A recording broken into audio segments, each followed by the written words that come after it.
Fantastic. All right. And welcome to another great Colin Crandall interview. This is for United Force Combat and MMA from London to LA. We have my co-hosts here, Callum and Danielle, representing England and Australia, respectively. And most important of all, the guest of the hour, UFC welterweight contender and all-around awesome guy, Max Payne Griffin. Welcome to the show, Max. Great to talk to you again, my friend. What's up, everybody? Thanks for having me on. Appreciate you. Very welcome. Happy to see you as always. I was thinking, Max, that over the last, I think we started speaking maybe about 6 years ago or close. And so I think this may be coming up on our 10th interview, and I'm always so grateful for your time, man. Yeah, man, we're good friends. I feel like we talk all the time. It's been longer than I can remember. Absolutely.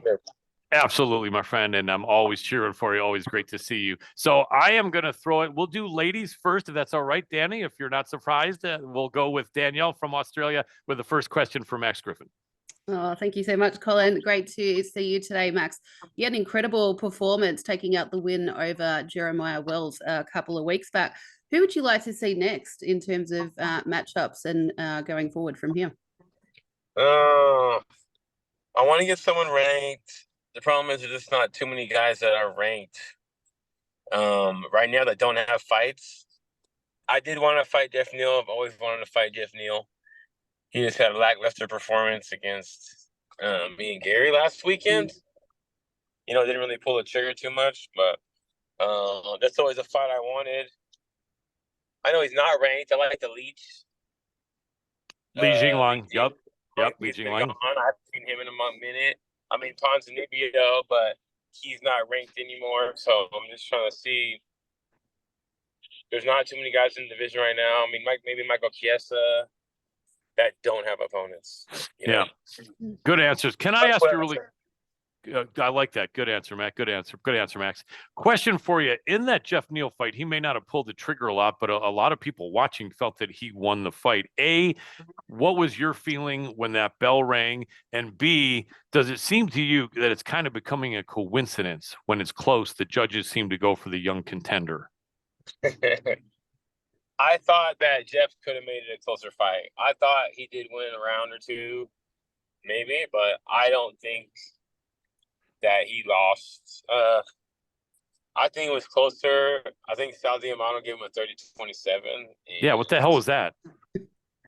Weird story. Tell me. Sal Diamano sat right in front of me, like, in my crotch.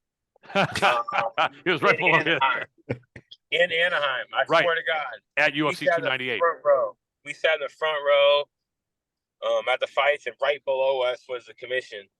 And this bald guy was sitting next to me, gave me some almonds, some chocolate-covered almonds. Nice. How generous this guy was, this mysterious man. And then my wife texted me like 30 minutes later. She's like, I think that's Sal Diamano. Yep, legendary judge. Yep. Legendary judge who I have a problem with.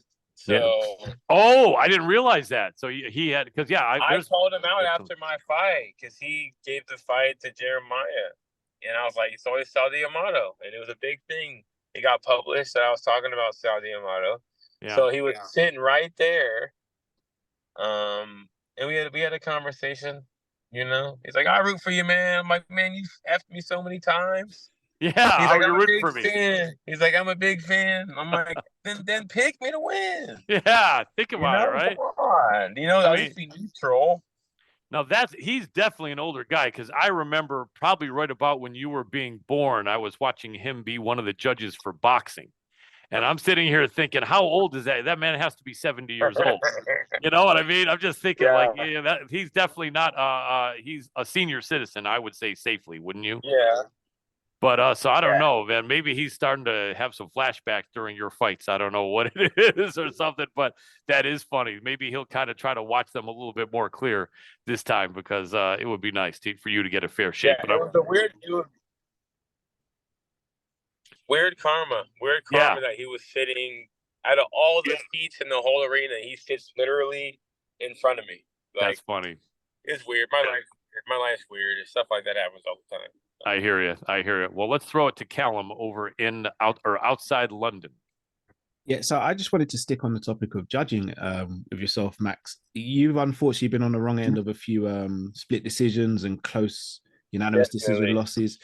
What do you definitely. think can be done to sort of change that? And Colin spoke about it in terms of there seems to be a bit of a coincidence with certain fighters getting the nod over other fighters. What would you like to see changed in that aspect? I mean, realistically, I think the judges need to be vetted better. I think maybe even more rounds. Oh, sorry, more judges. Maybe 5 judges versus 3 judges. But I feel like the fighters need to be like ex UFC guys or have some kind of experience doing it. Because you have these crazy split decisions, and I mean, it's happened to me numerous times. Yeah, I know it. Like 4 or 5 of my fights, they could have went the other way. They should have went the other way. So it's like I've had hella controversial ones. I've had ones that I've been paid for. The Neil Magny fight, when I beat Neil Magny, Yeah. first 2 rounds, he beat me in the 3rd round, but I beat him the first 2, and they gave him the fight because he was 1 fight away from having the record for most welterweight wins in history. Yeah. And right after we walked out into the medical tent, Mick Maynard came back. He's like, "Me and Dana thought you won. We're gonna pay you your win money." Oh, The judge, nice. that's what he said to me. Love that. One minute after I fought Neil Magny. Nice. You know what I mean? So it's like something needs to change, man. Where these judges, Yeah. Aldiam was involved in that, and then there are judges that it's. I mean, even for PFL, they have like an AI score, and that's pretty accurate.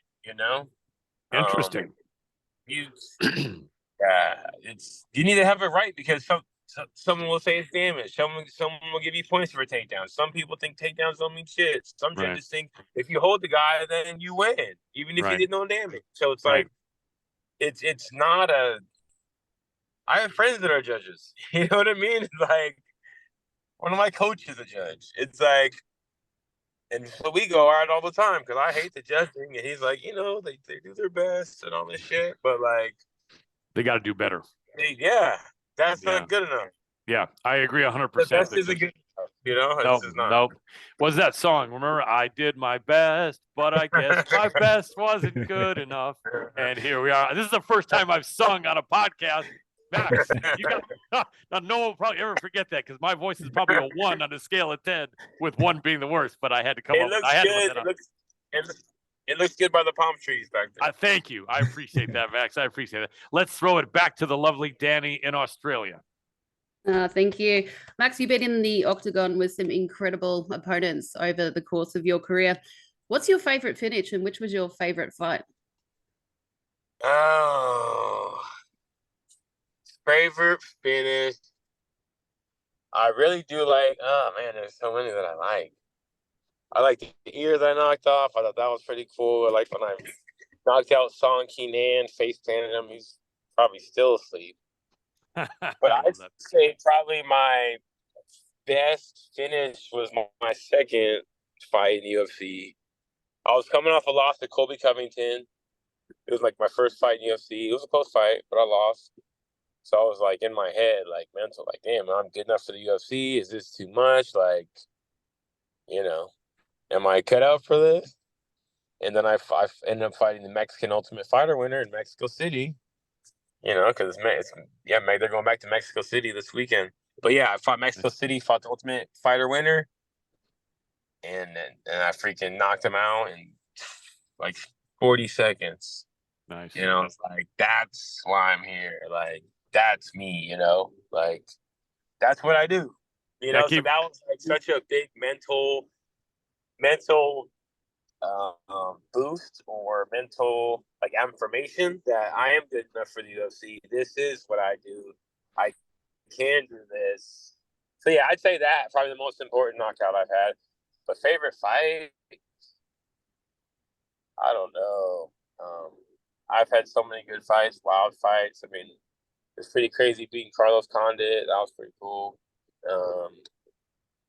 But I'd probably say this last fight, really. Nice. The best I felt. The guy was really good. They were on his nuts. It was super tactical, like hella. Like I busted his nose in the beginning of the fight with a jab, kind of rocked him. His nose is bloody, mouth is bloody.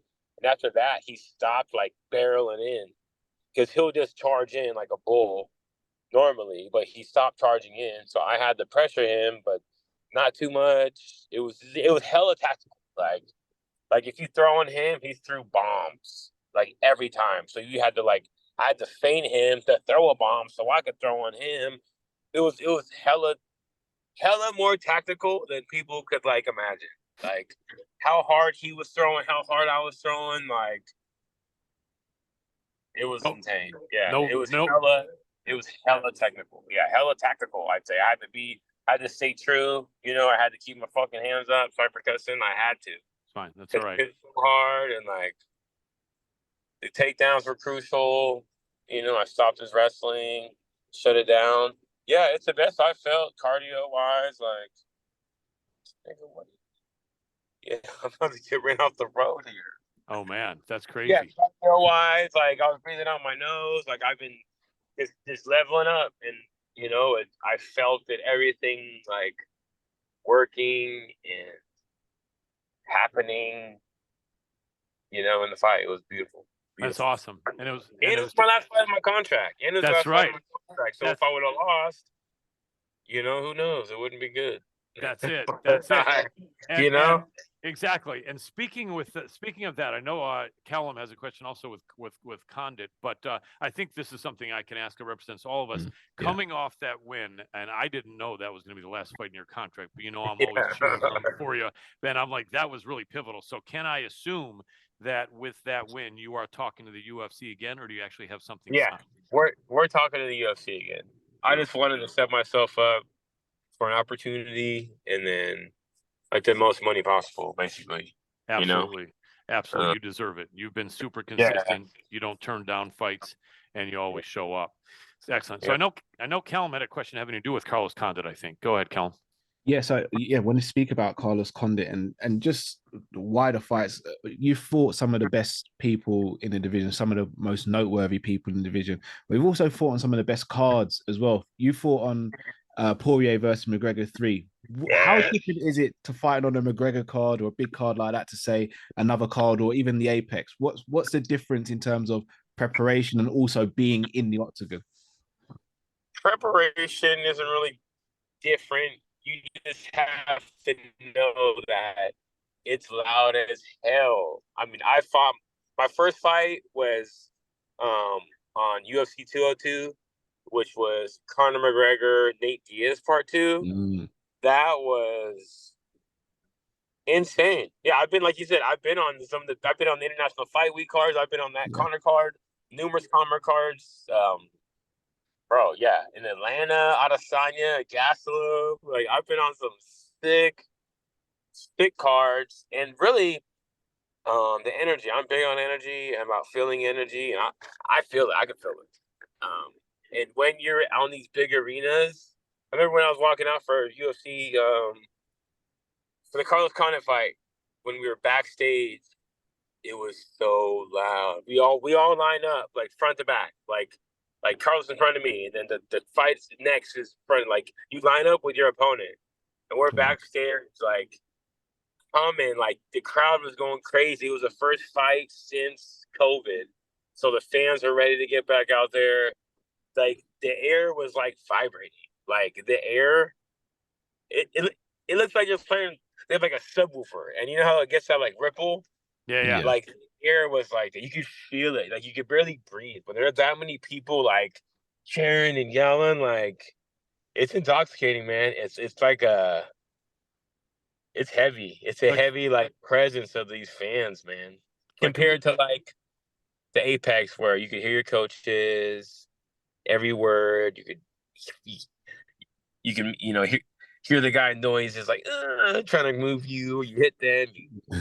It's a lot more personal, or like I like it. I mean, don't get me wrong, I love fighting with the fans, but this last fight I was able to like have conversations with my coaches and like, yeah, Max, 2-on-1, we just did this, like nonchalant coaching, versus an arena where you can't hear shit. Right. It's like, yes, they're yelling at you. You hit the guy, the crowd goes crazy. You can't hear anything. Yeah. Like, you're like numb. Like, you can't hear shit. When I tell you can't hear anything, like Nothing. Yeah. like it's so loud, you're like going deaf. Yeah. It's That's like crazy. so like your coaches are like non-existent. Yeah. Yeah. Would you say when you fight with a huge crowd like that, does that give you an extra little bit of adrenaline for the fight, or will that really not affect you and how you It feel? it does, but it could play you as well. You could also get like burnt out by that. Right. Like it could like zap. I'm telling you, it's so, dude. The camera guys in your face. The fucking, it's crazy, man. It's crazy being in there. Like, imagine really being in there. Like, Yeah. it's crazy. It's really pretty wild. But when you're with the crowds and stuff, like it goes both ways. I think it affects judging. I think there's better judging At the apex, probably. at the apex versus, because I mean I've had a guy like throw something at me and it didn't land. Like, it didn't land. But the crowd was like, yo. I'm like, that didn't even land. Yeah, and that can affect the judges. It does. I mean, because they're far away looking, right? So if you throw, if you throw a strike and you block like a head kick, you block it. You can't really tell that from the crowd, like unless you're watching the TV. Like if you're watching down there, like you think everything lands, and I think it can sway the judges. Yeah, honestly, absolutely. I think a lot of crowds sway the judges. Because a lot of judges don't know shit. Yeah. They're eating M&Ms and fucking Yeah. not paying attention, you know. So like, if it's close and say someone's cheering for the other guy more, the whole crowd's like cheering for the favorite, and Yeah. they might win too, man. Yeah. I mean, since they are human, and I don't think they know shit. Some of them do, but some of them don't. Yeah, definitely. We've seen that. Consistently don't. Some of them Yeah. consistently don't. So it's like, it's a crapshoot, you know? Yeah, without a doubt. Definitely well said. Let's throw it to Danielle in Australia. Thank you. Probably just building on that, Max, I saw you recently interviewed Josh Emmett asking his thoughts around what goes through his mind with his walkout. You've got the awesome Max Payne Griffin song, one of our Aussie fans will know. What does a walkout mean for you, and what's kind of going through your mind? And the other question was, what are you saying to yourself when you're coming out? So I think some fans absolutely love your walkout. So Yeah. about it. Really, I read a lot and listen to a lot of books, and I heard this lady say about like your emotions, like butterflies in your stomach is like scientifically like your stomach turning off because you're going to fight or flight mode. Your body's like, oh, we need our stomach right now. We're trying to turn off. That's what that is. So stuff like your stomach turning, butterflies, sweaty hands, like that's your body. That's like your like we're mammals. That's like your mammalian body, like getting ready for war. Like you're getting ready for fighting. So it's like you're activating. So it's like, so I'm refraining these feelings like this is exciting. Like, I'm about to fight. I'm on TV. This is what I do. I train every day. Yeah, when I'm going out there, I train every day for this. Everything's for this. Like, my mental coach, like Max, I talk to him every freaking Monday. It's like, the days don't matter except for like that 15 minutes. Like that's when I need to be my best. And all I think about, no stones unturned. I did everything. I do everything and some. Like, I do so much and more. Like, they have to tell me to, like, my coach used to tell me to, like, chill out because I'm trying to do everything, the most of it, So there's no stones unturned. There's grappling. I was being held down for hours on this camp. I've been Viking national champions, Like, I did everything that I needed to do. I'm meditating. I'm doing all the boxes. Like everything, like it's all my whole schedule is structured, everything I need to do, and I do it all. So it's like when I'm fighting, when I'm going to go in and fight, I'm prepared. Excellent. Now it's time to have fun. Yeah, I'm prepared. I'm fully prepared for everything. Now it's time to have fun. Yeah, that's what I think about when I'm coming out there. Like, everything's done. say I didn't do as much wrestling as I wanted to, or they do have a different thought process coming out, right? If you're not prepared, you're like, shit. Imagine going to take a test and you didn't study, right? It's kind of a similar thing. If you didn't study for the test, how are you gonna feel going out for that test? Like, but if you studied, you had a tutor, you did extra, you watched shit on it, like you're gonna smash that test. And that's how I feel. Yeah, if you're prepared, I had the study guide, I had the notes, I had the cliff notes, I had flashcards. Like, I'm not worried about that test. That test is worried about me. Absolutely. Preparation absolutely means so much. And then there's a lot more than a lot of people think that go into an MMA fight at a high level, 100%. Let me throw it to Callum in England. So Max, you fight in the 170-pound division, and notoriously been one of the best divisions, and at the moment it almost feels like it's having a resurgence again. Now obviously I'm from the UK, so I'm also a Leon Edwards fan and seeing him win. But if I was to say to you, paint the perfect scenario for you to win the welterweight belt, you could pick stadium, you got to pick the person you'd beat and how you'd beat them. How would you do it, and where would you do it? Just don't say Leon, because then I'm going to get in trouble. I think Leon's going to have it for a while. Yeah, I think he's going to have it for a while. I think they're going to put Shavkat up there to try to beat him, But I think he's slick. I think he could beat Shavkat, man. Yeah, I want to see, but I think what's his name will have it for a while. Leon. But excellent. if I fight him, I mean, I'd want to fight him in SAC. I'd want to fight him at Golden One. In Sacramento, at your home. At my home, That'd be amazing. That'd be sick. And you could make money betting on yourself as an underdog there, and possibly retire from MMA with that big bet and the belt. Did you see that, Max? Wouldn't that be interesting if a guy got the belt and it was kind of the culmination of a long career, got paid and said, hey, I got the belt, good enough, I'm out. I don't think that's ever happened, but it could happen. You could be the first. You could be the first if you grab that. But yeah, Bilal, everyone's talking Bilal. I mean, Shavkat is the monster, but everyone's saying Bilal, gotta be Bilal. And so probably they might do that. I mean, if you what do you think? I mean, he was beat, but Bilal was getting beat when he got eye poked. He was on the way to he was on the way to a loss. Yeah, against Leon. When he got eye poked, he was. Yep. He was. He wasn't winning at all. But I mean, he did get better since then.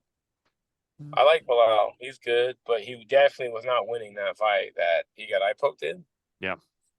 But he's been working his grappling. He's a different fighter now. Bilal's always been good. What's he like, 11 in a row? I mean, apart from that eye poke thing, right? Yeah, which was unfortunate, but they don't like Bilal, man. No, it seems like it. They don't want to put him in there with a champ. I don't know why. He's getting madder and madder. He's getting more social media where he's just looking at here going like, yeah. I don't know what it is, but he's a tough guy. Danny, do you have anything left? I think we may have gone through your questions. If not, let's go through. I've got one more, Max. And again, this is just coming back from one of your Australian fans over here. What they wanted to know is, do you draw any inspiration from the video game character Max Payne? So did that influence the name you chose? And then the second part of the question, which is actually for me, given Wahlberg portrayed Max Payne in the movie, do you think you can take him, and how do you finish him? Yeah, to both of those. Max Payne, I love playing the game. Yeah, I love playing the game. The bullet time, all the different cool ass places you went and just shot all the dudes up. Like, yeah, Max Payne is legit. I love Max Payne. I've even done like shirt designs and had like some graphics. Yeah, some shirts, past fight shirts with like inspiration from like the cover of like Max Payne 2 or like Max Payne 3. I did a shirt, like the police tape and shit. And we did some cool shit. So that's the first question. The second question, Mark Wahlberg. Yeah, Mark Wahlberg's good. I mean, he's been in so many movies. He probably really can fight all the stuff he can do, but I could beat anybody. Good answer. I probably wouldn't want to hit him. I don't want to. He's an actor. I don't want to hurt him too much. So I'll probably choke him out. I think he'd be hard pressed to go 1 minute. In fact, I think most guys, no matter how tough and how athletic, if they're not MMA fighters, are probably not going to go 1 minute with most UFC fighters. Would you agree? Yeah, we're weirdly tough. We're weirdly tough. Maybe yeah. not weirdly, but we're Very, really very tough people, yeah. man. We're a tough group. It's a different level. It's a different level. What did you think really quick about Sean Strickland just beating the crap out of Sneeko? I mean, I guess Sneeko asked to come in there, and I think some of these young guys in their 20s like that maybe think it's a joke to try to say to an MMA fighter, I want to come in there and feel your strength, because if you're asking for it, then maybe you should receive it. But then on the other side of it, Sneeko looks like he's a lightweight or a featherweight, even though he's like 6'3", and Sean Strickland is a middleweight. What did you think overall of that? It was a bad look. I mean, I don't want to say that I haven't beat anyone up. I mean, I haven't done nothing like that, Right. per se. There's been tough guys that came in the gym that I had to like take care of. But they were much better than Sneeko. Yeah. And especially at the PI with all the cameras, maybe if you do something like that, go beat them up at the gym. Maybe if you were to do it, not like at the PI with all the cameras. I think Forrest ran over there and shut it down. Yeah. Yeah. He was like a defensive, like civilian, you know, like it wasn't a good look. Yeah, it wasn't. Yeah. You would have had to sign a waiver for sure. Yeah. At the minimum. At the bare minimum, sign a waiver. I mean, sign a waiver. You didn't kill the guy. Yeah, yeah. He was like in poor taste. I think poor taste. I don't know what the guy said. Maybe he was talking shit or something. But just watching he shouldn't even had any business being in the ring with the world champion. No.